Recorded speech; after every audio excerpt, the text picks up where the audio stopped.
Hola, hello, konnichiwa. Soy Keito Homma. Bienvenido a mi canal. Hoy vamos a conocer una persona japonesa americano y conociendo Venezuela y también eres backpacker, mochilero. Vamos a conocer su historia. Ahora encontramos aquí, tan. Semana Cultural de Japonés. Vamos a conocer.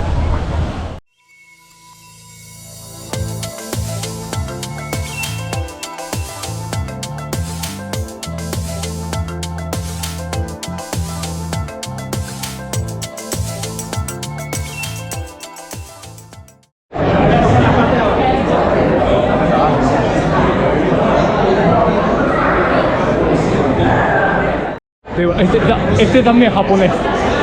Japonés pero americano. Que estoy conociendo. Mira ese paisano, todos paisanos. Increíble, ¿no? Paisana y primas. Increíble. ¿Cómo está? Buena, ¿cómo está? Permiso. ¿Cómo te va? Me dijo él que tú eras súper cool.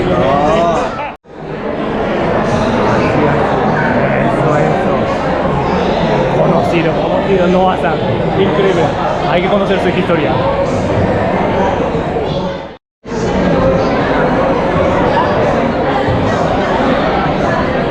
Sí, ¿ah?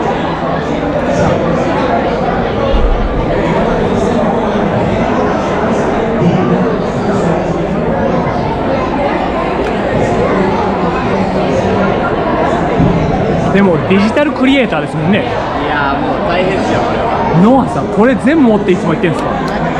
ドロライマーと登ってますよ。結構な重さですよね。相当です。でももうさすがにもう慣れました。あ、そう。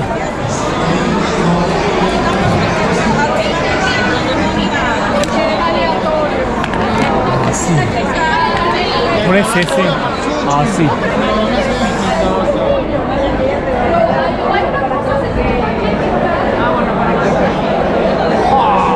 撮ってていいですか？何やっていい？プレパラセ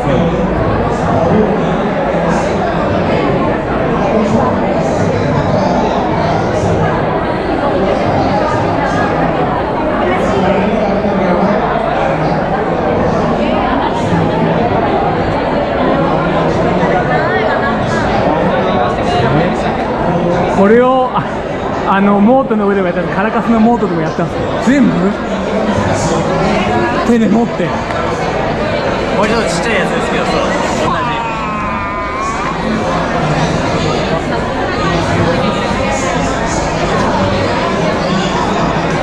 Interesante. Gracias.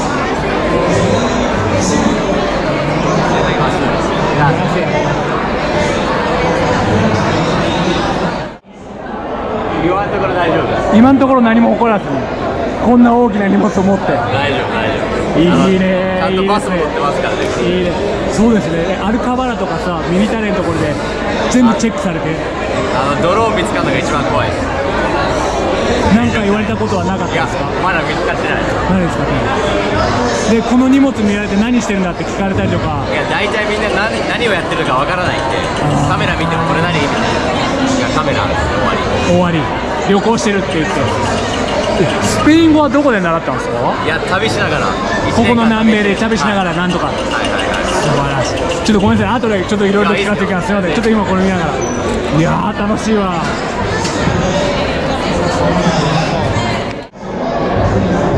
トレースセンター。これが360。わー。インスタトレースセンター。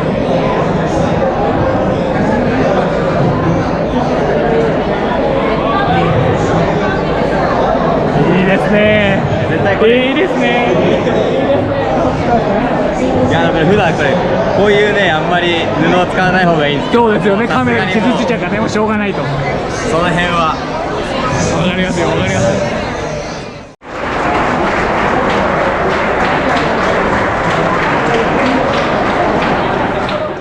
Where is Noa? Nací.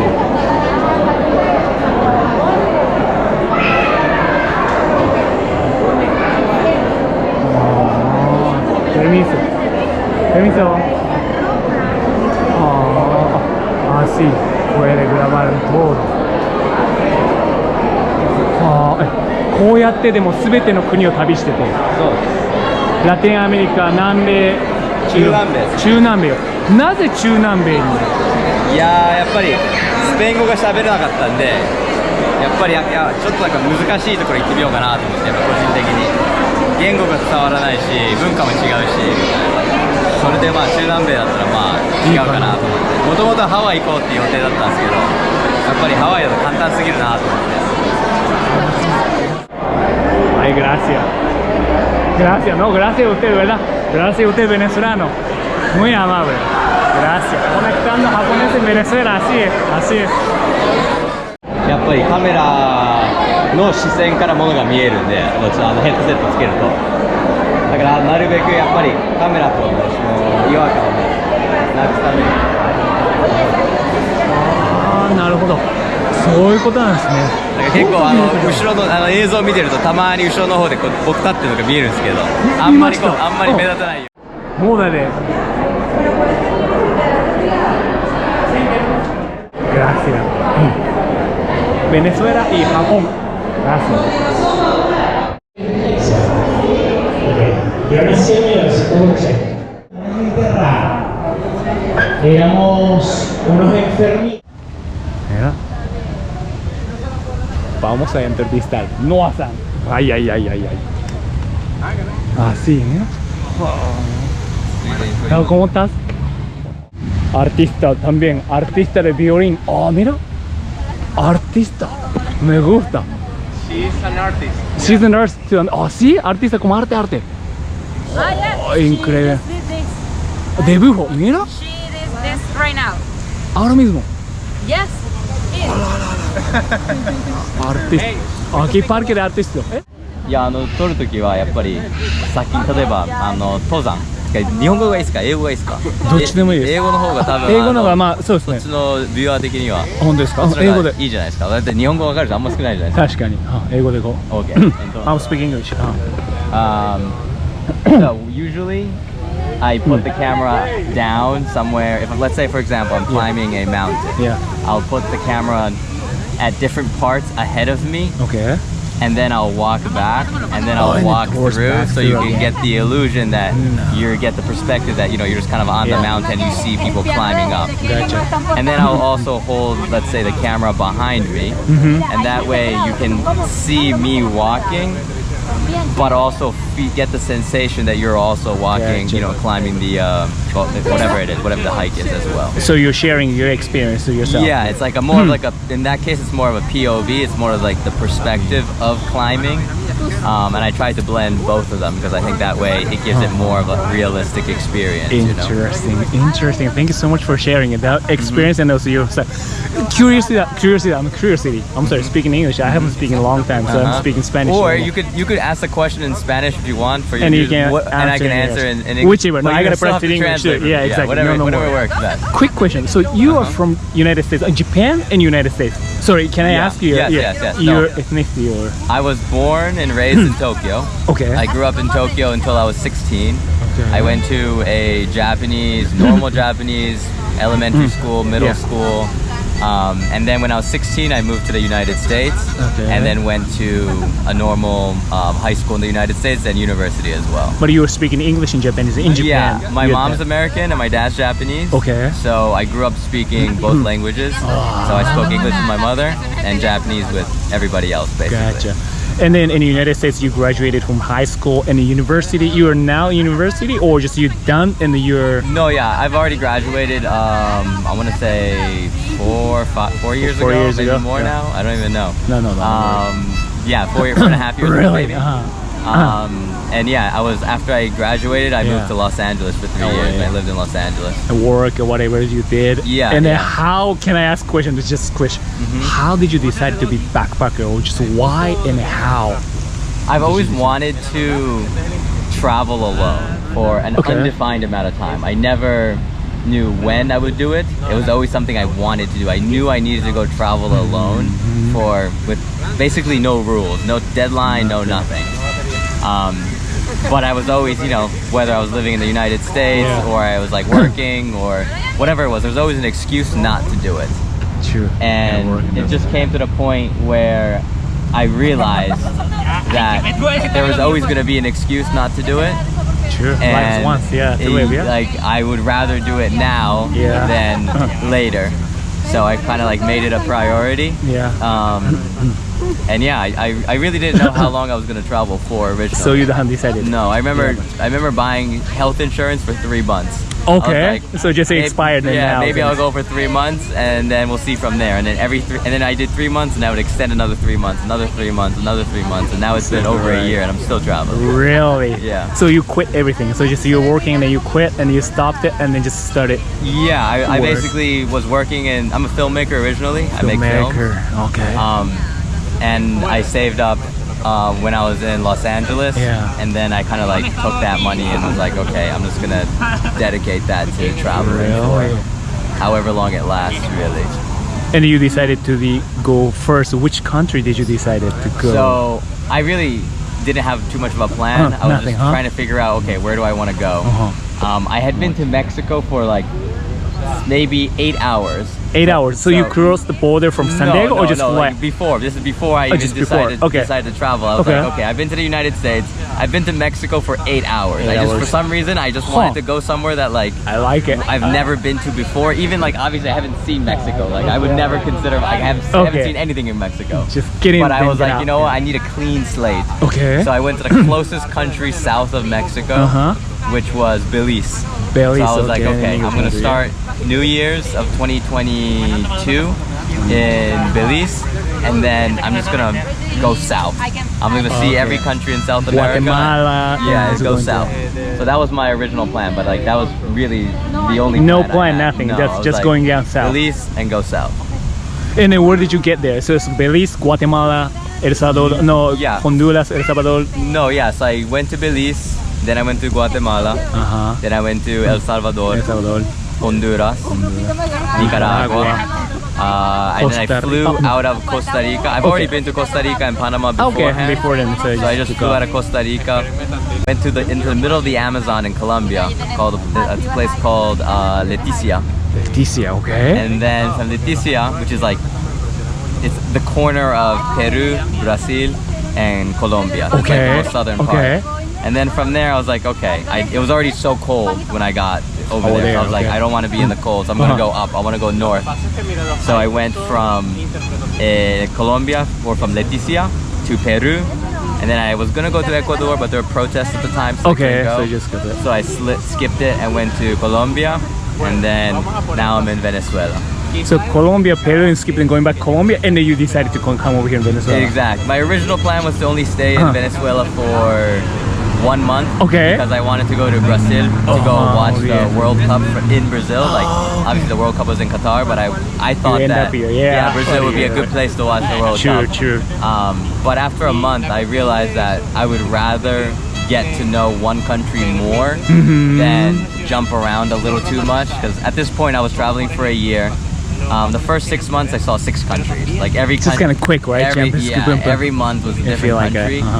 And I was at this point, I've been slowing down. I had already been in Colombia for 3 months, and it just didn't feel right to leave Venezuela after 1 month. So I was like, you know what? I'm not gonna go to Brazil. I'm just gonna stay in Venezuela, and it's been 3 months now. I've already been here 3 months, and I think I'm gonna be here for probably at least another month. Another month. Yeah, I like it, like a true backpacker feeling, right? It's just gonna, hey, no plan, and just gonna decide it wherever you want to go. Exactly. You decide it. You feel like it. Exactly. You don't have to decide nothing. Just what you feel. Exactly. Gracias, Noah-san. Appreciate that. Thank you so much for sharing your experience. Of course. So after this, what's your plan? Nothing, right? I mean, you don't have to. You feel like it. So after Venezuela, you're gonna see around a little bit more, and then you're gonna go somewhere else, or you're gonna go back in United States, or you have to go back. This is gonna be my last country because I need to. Like, I'm out of money now, and now I need to start working. Exactly, backpackers. So yeah, we have to make to go back. And work. The real world. And I also want to, so basically for the whole past year, I've been documenting everything I do with this 360 camera. So now I have, you know, a year's worth of stuff that I need to put together in a form of, you know, virtual reality experiences. So I'm actually excited to go back because now I'll just have time to just focus on editing and consistently pump out, you know, virtual reality experiences from my travels. So that's kind of like my next phase. I've already done the capturing phase, the documenting phase. So you already have like almost 1 year of Yeah, the more than video, 1 more than year, 1 yeah. year, and you have to edit. So that's you gonna be priority job. Yes, yeah. Over there. It's you're gonna be a self-employed. Yeah, and yeah. you're gonna That's be, like there's no monetization right now, but this is like something that I want to do, and it's gonna be something that I do in addition to whatever other work I do to like keep myself afloat. like it. Yeah. No, I like those experiences because those connections, everything is gonna be connecting people. It's gonna be comes up to something, right? It's Yeah. Same thing I did the same as backpacker. Uh-huh. People meeting people and then meeting cultures, knowing culture, experiencing. That's a precious experience in our life. No, definitely. That's I think true, it's. I think, if possible, obviously I'm very lucky to be able to travel for a year. No, really. But I think even for a short amount of time, I think traveling alone in a country that is very foreign to you in all aspects, not just language, culture, like everything. I think it puts you in a situation where you really find out who you are and what really, you know, like who you are and like what you need to work on, what you're good at, like everything. It really just brings out everything because normally we can be in a state of comfort if we're in an environment that is comfortable, you know? You're so you matured. Like I'm sorry, I just gonna be like I'm an old man. The Japanese guy's gonna think about it. You're so matured because I knew those points. I think I'm gonna 36, 37 years old. I just gonna figure it out. It's true though.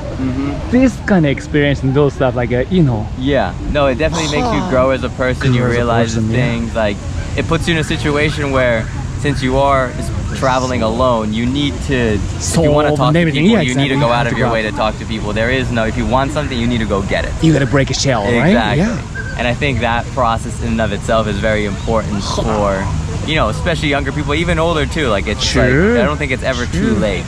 I just think that you get a lot more runway out of it if you do it earlier. And I'm very lucky, you know, to have been able to do it at my age.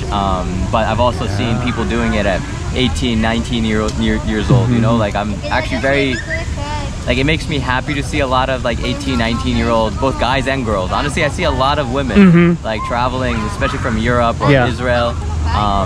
They travel alone, you know, and like they make friends along the way and like create their own groups, but they usually start alone. And I think it's very impressive, especially because I think a lot of, like for example, it's very difficult for me to convince my girlfriends in the United States to go travel alone. They're like, you're a guy, it's different, which I understand, like I totally understand.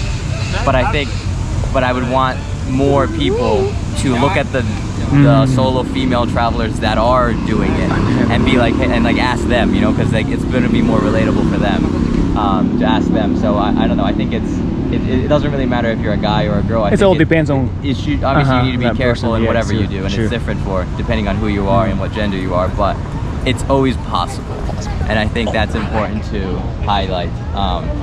And I don't know. My goal really through this series of documenting my 1 year of travel, of solo travel, has been to convince more people to go traveling alone.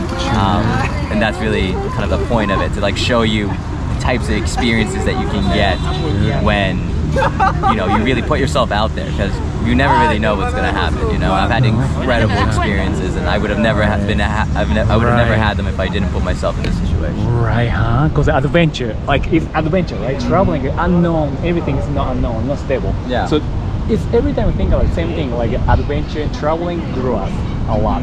So it's life is journey. Yeah. All the time. So it's journey is like a small traveling is a life. So this is kind of small compact of life. I'm sorry, I don't know how to explain, but no, yeah, it is. No, it's like a condensed version of life. Yeah, exactly. It's a very rich experience because every day can be, you know, like I always say, like you can hang out with, let's say, people for a week, and it feels like you've known them for like months. Because you're with them 24/7. You maybe do an activity that's very difficult, whether it's like climbing a volcano in Guatemala or like whatever it is, you know, like you really get to know people really well, and you really share, because when you're traveling alone, you know that the relationships that you have are most likely going to be short-lived. Like you might keep in contact afterwards, but it's difficult when everyone's from a different part of the world.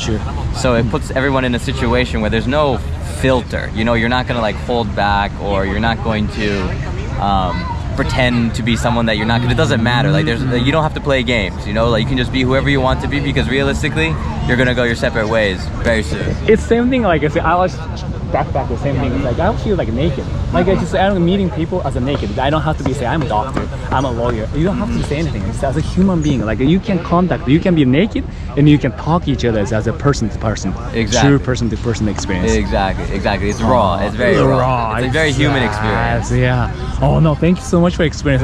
Sharing the experience. And what kind of the video or like a vision or ambience or like what are you capturing in this journey? I'm trying to keep it as authentic as my experience has been, meaning it's a pure documentation. It's not, I'm not really creating a story as I go. I'm not premeditating anything when I'm filming. I just film exactly what I'm doing, as it's kind of like, you know, like a fly on the wall. You know, like you get to just live the experience as if you were there, without it being like breaking the barrier of like me talking to the camera. Because if you start talking to the camera, now it's a different experience now. True. Making up, never knows, but it's, you know, it's kind of pretending something, or just, you know. Exactly. Even like right now, like I'm speaking to you, so like if someone were to want to listen to the conversation, they could just, like, I'm not talking to the camera, you know, like you would be able to basically view this conversation as if you were sitting right next to us, listening to the conversation, instead of like talking to the camera, being like, why am I doing this? You know what I mean? It's very different. So yeah, my goal has really been like, I make documentaries as a career. That's like what I enjoy making the most. And I think pure documentation is the only way to be able to tell a very accurate story. When you start premeditating things, that's when you might leave out, you might not film something that doesn't fit your story anymore. But my style has always been, you film everything just the way it is, and then I'll put together a story based off of what I have, and that way I can guarantee authenticity. And I think virtual reality takes it to another step, because now I don't even have to choose the angle. Like I don't have to choose the lens, I don't have to choose the depth, I don't have to choose anything. Now it's just like I leave it, you get to experience it basically just how I was able to experience it. And I think that's another level of like a type of documentary, I think. It is. Actually, this is another level, the next generation of the video, virtual reality. Exactly. How did you end up this kind of the industry? Or like you are studying filmmaker, how did you decide? How you liked it? Because of like from a younger age, you liked it like video, camera, or something like that? I'm sorry. That's okay. No, go ahead. For me, I don't know. I've always had a camera in my hand. I remember from when I was really small. Like there was always like, my dad also makes films. He's a filmmaker as well. But I don't know. I always resist saying that like I was inspired by him, just because I don't have a memory of watching my dad filming. Being like, that's what I want to do. Natural. Like I don't know. It's never been that way. But that also meant that like there were always cameras around you know. And I think I picked one up. I don't know, I've always been interested in, I guess, since I was a young age. I would say like it really started when I used to like make funny videos with my sister, for example. Like I would make my sister do something and film it, and that was just when I was filming. There was no editing involved. The real filmmaking, I think, started when the first iPod Touch came out. And you could film. Yeah, when I was 16, the first iPod Touch came out, and you could film HD video, 1080p on an iPod. And I remember looking at it when as soon as it came out, I was like, this is what I need. Like this is exactly the tool I need. And then I just started filming my friends and like making like funny like parody music videos like in Tokyo. And ever since then, it's just like it's been just multiplying from there. I haven't really stopped since. It's always been something new. I've never like always done the same thing, but it's always been related to filmmaking, and virtual reality just happens to be an extension of what I've already been doing. Interesting history of it. Thank you so much for sharing that. That's the point, huh? Like, may I ask how old are you right now? I'm 27 right 27. So 10 years, like when you're 16, it's kind of getting technologies coming, changing, everything. So, Yeah, so I've been the next generation. Yeah, so I've been making films for like over 10 years now. I would say, like, I wouldn't say like I wasn't making a living out of it for the first, half of that. But it started with that, and then I started uploading those videos to YouTube. Okay. And like, I think I realized, I'll never forget the first check I got from YouTube. Like when you have ads on your video. Okay. You get, let's say, I think it was like when you hit $100, they pay you. And I remember the first time I got paid $100 from Google. It was a check from Google. It wasn't even from YouTube, because Google is owned by Google. And I remember being like, wow, like I got paid for making something that I enjoy making. And that's when I really realized, like, oh, like this is what I want to do. Like, I'll never forget that feeling. To this day, the first $100 I made is the most important $100 I've ever made, because it showed me that there's a way to make a living doing what you want to do. And that was, when I was 16. It's really important, right? Because if you don't like it, you can't keep doing that. No. So you have to love what you're doing, and then you have to live off from that. Exactly. Gracias. Increíble. Eso es como hay que vivir, pero eso es apasionado. Passion. And then you have a passion to do it, what you're doing, and what you like it, huh? Yeah, I'm a firm believer that, like, this is how it's always worked out for me.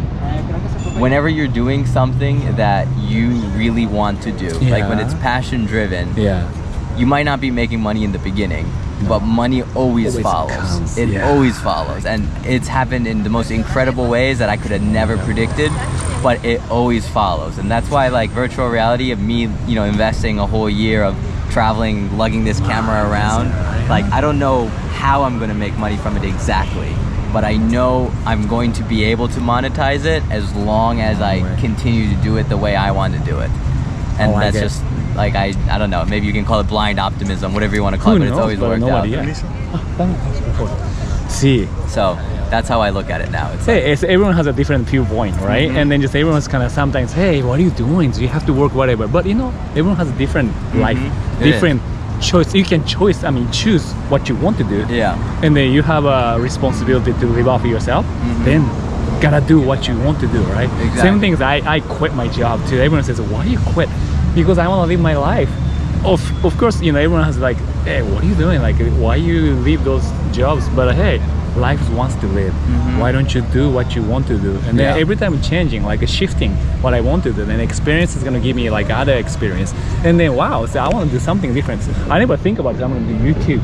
Just I want to share like your experience, our experience, my experience, and then people is kind of connecting people. And then wow, this is a wonderful world. It's different level of like technologies coming up. So definitely. I think traveling is the best form of education. Exactly. And basically, like, what we, I guess, do right now is taking advantage of the fact that we get to live those experiences, but not just keeping it to ourselves, so other people can also experience it, because not everybody is, as lucky to be able to travel. True.